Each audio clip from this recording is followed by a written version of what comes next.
బల్లాను మనం పుచ్చుకొనక ముందు ప్రతి మనుష్యుడు తను తాను పరీక్షించుకునవలనన్నటువంటి మాటను బట్టి మన విశ్వాసాన్ని గురించి మనము పరీక్షించుకుందాం, శోధించుకుందాం. 2 కొరింథీ పత్రికలో నుంచి 13వ అధ్యాయము 5వ వచనం భాగాన్ని మనం చూద్దాం. 2 కొరింథీ 13:5 వచనం చదవండి.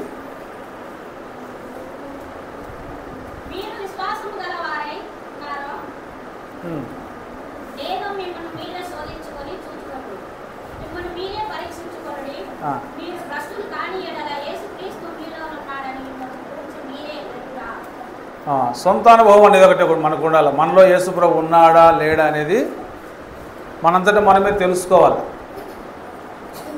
కదా. దాని కొరకు నువ్వేం చేయాలంటే విశ్వాసాన్ని పరిశోధించుకోవాలి, శోధించుకొని చూసుకో అంటుంది.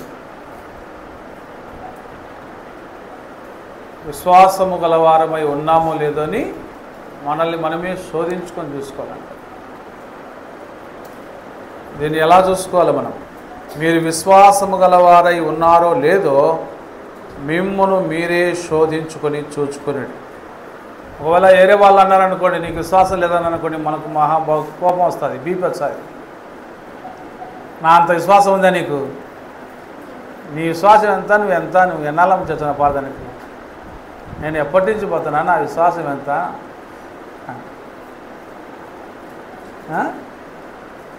అందుకే దేవుడు ఏమంటున్నాడంటే, ఎవరైనా వాళ్ళు వీళ్ళు చెప్పడం ఎందుకు, నీకు కోపం వస్తుంది, కాబట్టి నీ విశ్వాసాన్ని నువ్వే చెక్ చేసుకుంటా ఉండు అని.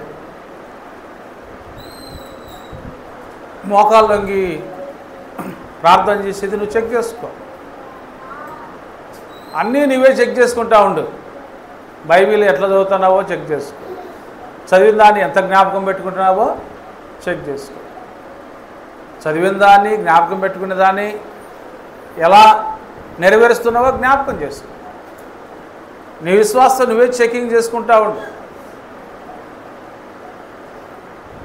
అవును, ఈ వాక్యం ప్రకారంగా నేను ఇట్లా ప్రవర్తించిన, ఈ వాక్యాన్ని నేను ఇలా నెరవేర్చిన అని నువ్వు చెక్ చేసుకుంటా నెరవేర్చుకుంటా ఉంటే నీకే ధైర్యం వస్తుంది, యేసుక్రీస్తు నాలో ఉన్నాడు అని. అది చాలా సంతోషం. అలాగా మనము మన విశ్వాసాన్ని పరీక్షించుకుంటూ వెళ్ళాలి.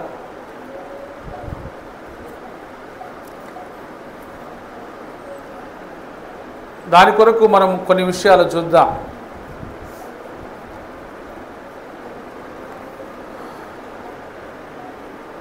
దేవుడిచ్చిన దాన్ని ఏది కూడా మనము పోగొట్టుకోకూడదు. దేవుడిచ్చిన దాన్ని మనం ఏది పోగొట్టుకోకూడదు కదా. దేవుడు మనకిచ్చినటువంటి రక్షణను పోగొట్టుకోకూడదు, దేవుడు మనకిచ్చినటువంటి దీవెనను పోగొట్టుకోకూడదు, దేవుడు మనకిచ్చిన ఆశీర్వాదాన్ని పోగొట్టుకోకూడదు, దేవుడు మనకిచ్చినటువంటి సహవాసాన్ని పోగొట్టుకోకూడదు. ఎందుకంటే దేవుడు ఏవైనా మనకి ఇచ్చినప్పుడు అవి చాలా విలువైనవే ఇస్తాడు. దేవుడు విలువైనవే ఇస్తాడు. అమూల్యమైన రక్తం ద్వారా మనము, అనగా గొర్రెపిల్ల యొక్క నిర్దోషమును నిష్కలంకమును గొర్రెపిల్ల వంటి క్రీస్తు యొక్క రక్తము చేత మనము విమోచింపబడ్డాం. కాబట్టి ఒక అమూల్యమైనటువంటి రక్షణ మనం పొందుకున్నాం. అమూల్యమైనటువంటి క్రీస్తు యొక్క రక్తము చేత మనము విమోచించబడ్డాం. కాబట్టి దేవుడు మనకు ఏదైనా ఇస్తే అది అమూల్యమైనదే, దాన్ని మనం కాపాడుకోవాలి. హెచ్చరికలుగా కొన్ని మాటలు మనం చూస్తే హెబ్రీ పత్రిక 12వ అధ్యాయంలో ఒక ఆయన గురించి, ఆయనకి ఇచ్చిన దాన్ని ఆయన పోగొట్టుకున్నప్పుడు దానికోసం ఆయన ఎంత వెతికినా కూడా మరలా దొరకలేదని చెబుతున్నాడు. చూడండి, హెబ్రీ పత్రిక 12వ అధ్యాయం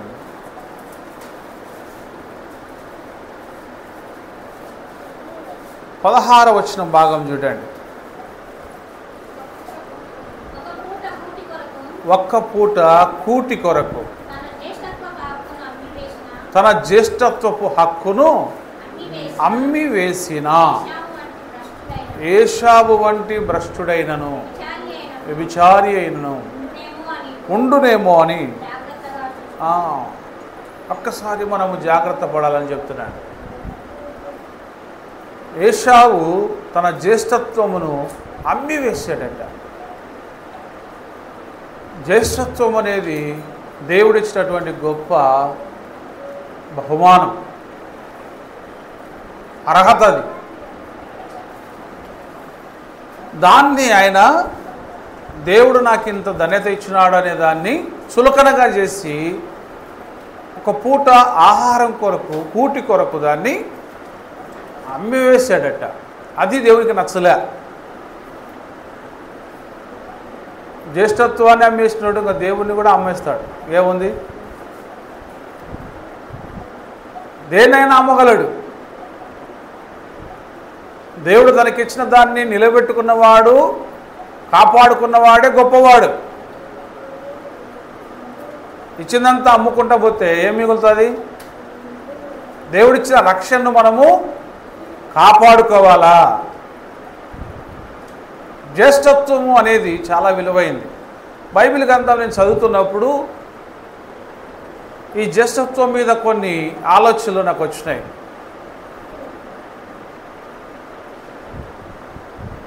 మనకు ఉదాహరణకు చూడండి, పాత నిబంధన కాలంలో, మోసే కాలంలో ఐగుప్తుకు దేవుడు తీర్పు తీర్చేటప్పుడు 10 తెగుళ్ళు ఐగుప్తు మీద వదిలినాడు ఆయన.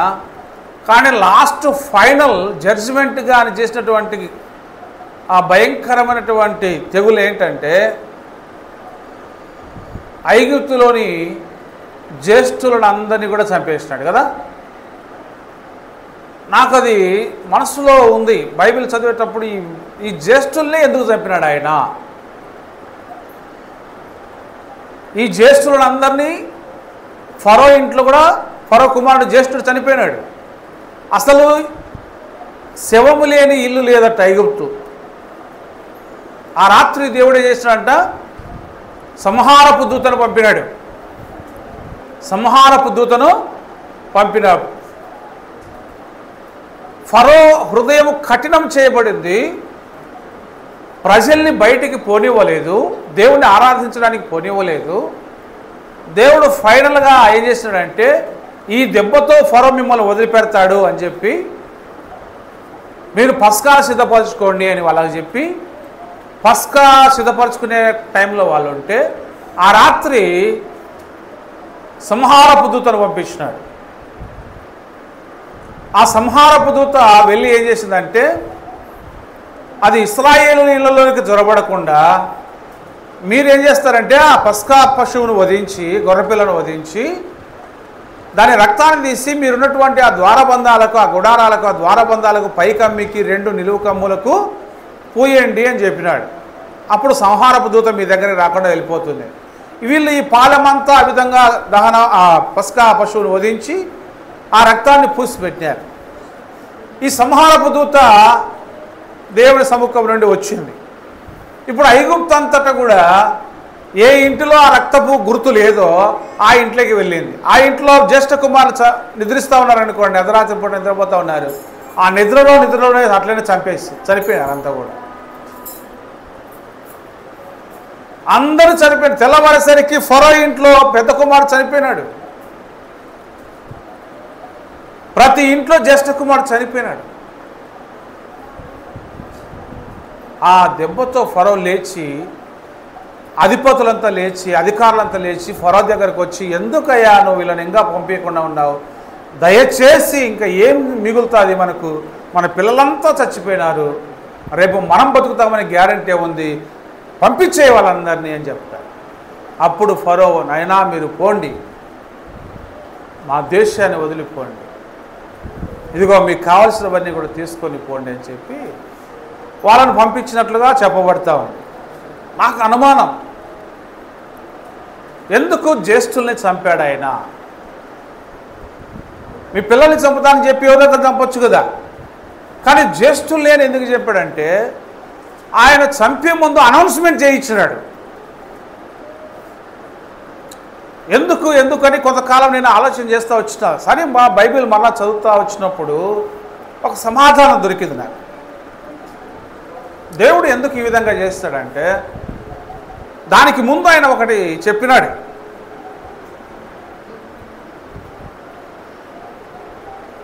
దేవుడు ఆయన చెప్పినప్పుడు వింటే ఒక రకమైనటువంటి జవాబు వస్తుంది, వినకపోతే కఠినంగా ఉంటుందన్నమాట. నిర్గమకాండంలో మనం గమనించినప్పుడు 4వ అధ్యాయాన్ని తీయండి. నిర్గమకాండము 4వ అధ్యాయం. మోసేను ఆయన ప్రిపేర్ చేస్తాడు, నువ్వు వెళ్ళాలి, ప్రజల్ని ఐగుప్తులో నుంచి బయటికి తీసుకొని రావాలి, నేను నీ పితరుల దేవుడను, నీ తండ్రి దేవుడను, అబ్రహాము దేవుడను, ఇస్సాకు దేవుడను, యాకోబు దేవుడను, నేను నిన్ను పంపుతున్నాను, వాళ్ళు నీ మాట వింటారు, ఫరో దగ్గరికి నువ్వు వెళ్ళాలా, ప్రజలు పోనిమ్మని చెప్పాలా, వాళ్ళు నమ్మరు, నమ్మకపోతే ఇలా చేయాలి, నువ్వు సూచక్రియలు చేయాలా, నీ చేతిలో కర్ర ఉంది, ఆ కర్ర కింద పడే అన్నాడు, కింద పడేస్తే అది పాము అయింది, మళ్ళా పట్టుకో అన్నాడు, పట్టుకుంటానే కర్ర అయింది. ఈ విధంగా కొన్ని చెప్పి నువ్వు వెళ్ళాలని చెప్పాడు.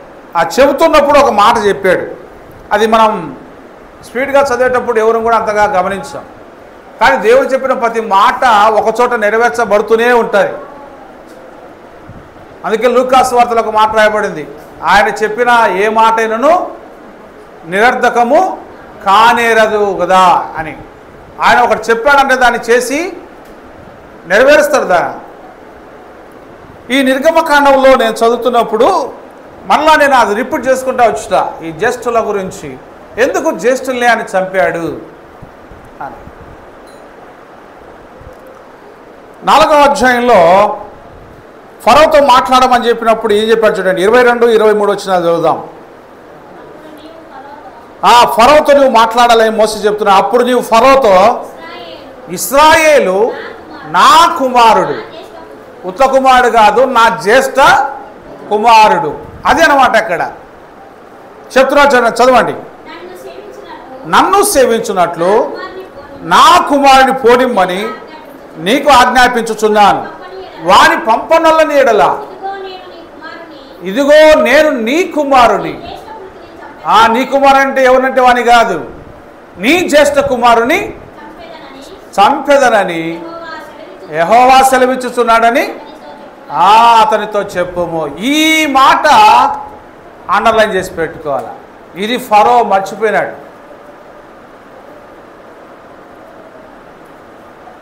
ఎందుకు ఇక్కడ ఇశ్రాయేలు నా కుమారుడు, నా జ్యేష్ఠ కుమారుడు.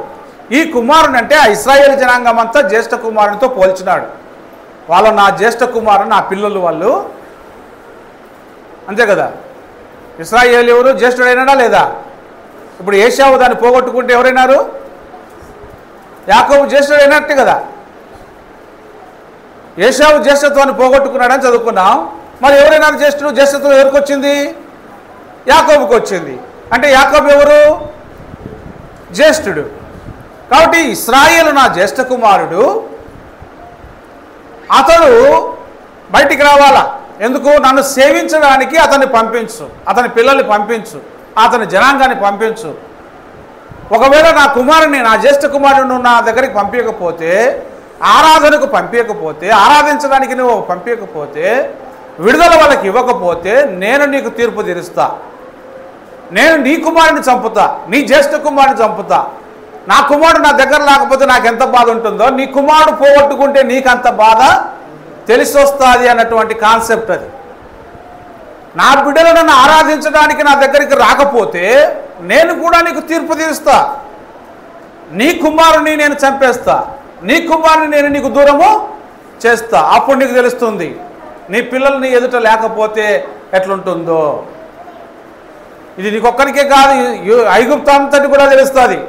మీరేమో నా పిల్లల్ని బానిసలుగా పెట్టుకుంటారు, నా పిల్లలు నా సేవించడానికి పంపమంటే పంపరు, కాబట్టి నేను మీకు తీర్పు తీరుస్తాను అంటాడు.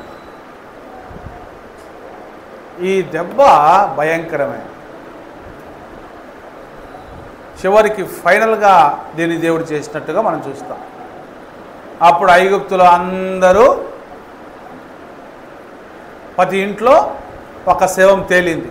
జ్యేష్ఠ కుమారులందరినీ కూడా ఆయన మొత్యను అని రాయబడింది. సంహారపు దూత అందరినీ కూడా చంపేసి చూస్తారా. ఎందుకు దేవుడు ఐగుప్తులో జ్యేష్ఠుల్ని ఎందుకు చంపాడంటే, తన పిల్లలు జ్యేష్ఠులు వాళ్ళు దేవుని ఆరాధించడానికి రావాలి, వాళ్ళని ఆటంకపరిస్తే నేను నీకు ఆ బాధ ఎట్లుంటుందో తెలుపుతాను అంటాడు. అంటే జ్యేష్ఠత్వం అనేది చూడండి దేవుడు ఇచ్చినటువంటి గొప్ప బహుమానం. దాన్ని ఎవరు కూడా చులకనగా చూడకూడదు. ఈరోజు మనకు కూడా దేవుడు దాన్ని ఇచ్చినాడు అని నీకు గుర్తు చేస్తా ఉన్నాను. అదే హెబ్రీ పత్రికలో చూడండి మన కోసం చెప్పినటువంటి మాట. అదే అధ్యాయంలో నుంచే మళ్ళా మనం చదువుదాం. హెబ్రీ పత్రిక 12వ అధ్యాయము. మనము ఏశావు జ్యేష్ఠత్వాన్ని పోగొట్టుకున్నాడు. ఏదానికోసం? తిండి కోసం కదా. అతడు భ్రష్టుడైనాడు అని రాయబడింది. ఒకవేళ మనం అలా అవుతామేమో అని దేవుడు ముందుగా చెప్తున్నాడు. ఇదే 12వ అధ్యాయంలో 21వ వచ్చిన భాగం నుండి మనం చదివితే మన జీవితం అంతా అక్కడ చెప్పబడుతుంది. మరియు ఆ దర్శనం ఎంతో భయంకరముగా ఉన్నందున మోషే నేను మిక్కిలి భయపడి వణుకుచున్నాను అనెను. ఇప్పుడైతే అది ఆయన అనుభవం. ఇప్పుడైతే సియోను కొండకు, ఆయన వెళ్ళిన కొండ ఏంటి? అది సీనాయి కొండ కదా. మనము ఇప్పుడు సియోన్ అనే కొండకు వచ్చినాం. ఆయనకు ఆ దర్శనం, మనకి ఈ దర్శనం. సియోన్ అనే కొండ అంటే ఏ కొండ? సియోన్ ఇప్పుడు యెరూషలేములో ఉండే సియోను కాదు, పరలోకపు సియోన్ అంటారు దీన్ని. సియోన్ అనే కొండకు చూడండి, జీవము గల దేవుని పట్టణమునకు అనగా పరలోకపు యెరూషలేమునకు. మనం వచ్చింది పరలోకపు యెరూషలేమునకు, పరలోక సంబంధమైన దానికి మనం వచ్చాం. వేవేల కొలది దేవదూతల యొద్దకును. 23వ వచ్చిన ఇంపార్టెంట్ మనకు. పరలోకమందు వ్రాయబడి ఉన్న జ్యేష్ఠుల సంఘమునకును. చూడండి, వారి మహోత్సవమునకును, అందరి న్యాయాధిపతి అయిన దేవుని యొద్దకును, సంపూర్ణ సిద్ధి పొందిన నీతిమంతుల ఆత్మల యొద్దకును, క్రొత్త నిబంధనకు మధ్యవర్తి అయిన యేసునొద్దకును, హెబెలు కంటే మరి శ్రేష్టముగా పలుకు ప్రోక్షణ రక్తమునకును మీరు వచ్చి ఉన్నారంటే మనమందరం ఇక్కడికి వచ్చాము. చూడండి మన స్టేటస్ ఎలా ఉందో చూడండి. హేబెలు కంటే మరీ శ్రేష్టముగా పలికే ప్రోక్షణ రక్తమే కదా యేసు ప్రభుది. జ్యేష్ఠుల సంఘానికి మనం వచ్చామంట. మనమున్న సంఘంలో ఎవరున్నారంటే అందరూ జ్యేష్ఠుల సంఘము. ఎలా మనం ఎలా జ్యేష్ఠులమయ్యాం? ఇశ్రాయేలు జ్యేష్ఠుడు కాబట్టి ఇశ్రాయేలు సంతతి అంతా జ్యేష్ఠులుగానే ఆయన వర్ణించినాడు. అట్లా మన కొరకు జ్యేష్ఠుడు యేసు ప్రభు వారు కదా. రోమాపత్రిక 8వ అధ్యాయం అక్కడ చెప్పినటువంటి మాట చూద్దాం. జ్యేష్ఠుల సంఘంలో మనం ఉన్నామంటే మనల్ని కూడా దేవుడు ఆ జ్యేష్ఠత్వపు హక్కును మనకు కూడా ఇచ్చి ఆయనతో పాలిభాగస్తులు చేశారు. చూడండి 8వ అధ్యాయము 29వ వచ్చిన భాగంలో చెప్పిన మాట. ఎందుకనగా తన కుమారుని అనేక సహోదరులలో జ్యేష్ఠుడగునట్లు దేవుడు ఎవరిని ముందు ఎరిగినో వారు తన కుమారునితో సారూప్యము గల వారొకటకు వారిని ముందుగా నిర్ణయించాడు. మనందరినీ కూడా ముందుగా నిర్ణయించాడు. యేసుక్రీస్తు యొక్క సారూప్యత మనందరిలో ఉండాలని. యేసుక్రీస్తు జ్యేష్ఠుడు. ఆయన యొక్క ఆ జ్యేష్ఠుడి యొక్క సారూప్యతలోనికి మనమందరము రావాలని మనల్ని ఎన్నుకున్నాడు, ఆయన ఏర్పరచుకున్నాడు అని వాక్యం చెప్తోంది. దానికోసం మనల్ని పిలిచాడు, నిర్ణయించాడు, నీతిమంతులుగా తీర్చాడు, మహిమపరిచాడు అని వాక్యం చెప్తా ఉంది. కాబట్టి ఆ రోజు ఐగుప్తులో ఉన్నటువంటి ఇశ్రాయేలీలంతా ఎవరి పిల్లలు? యాకోబు సంతానం కదా. యాకోబు ఎవరు? దేవునికి జ్యేష్ఠుడు. ఇశ్రాయేలు నా కుమారుడు, అతడు నా జ్యేష్ఠ కుమారుడు. ఇప్పుడు యేసుక్రీస్తు ఎవరు? దేవునికి జ్యేష్ఠుడు. ఆయన నమ్మిన వాళ్ళమంతా ఆయన వాక్యం ద్వారా ఆయన పిల్లలమైన మనమంతా ఎవరము? ఇదిగో దేవుడు నాకు ఇచ్చిన పిల్లలని హెబ్రీ పత్రికలో ఒక మాట చెప్తాడు ఆయన. ఇప్పుడు మన యేసుక్రీస్తు కూడా పిల్లలమే కదా. హెబ్రీ పత్రిక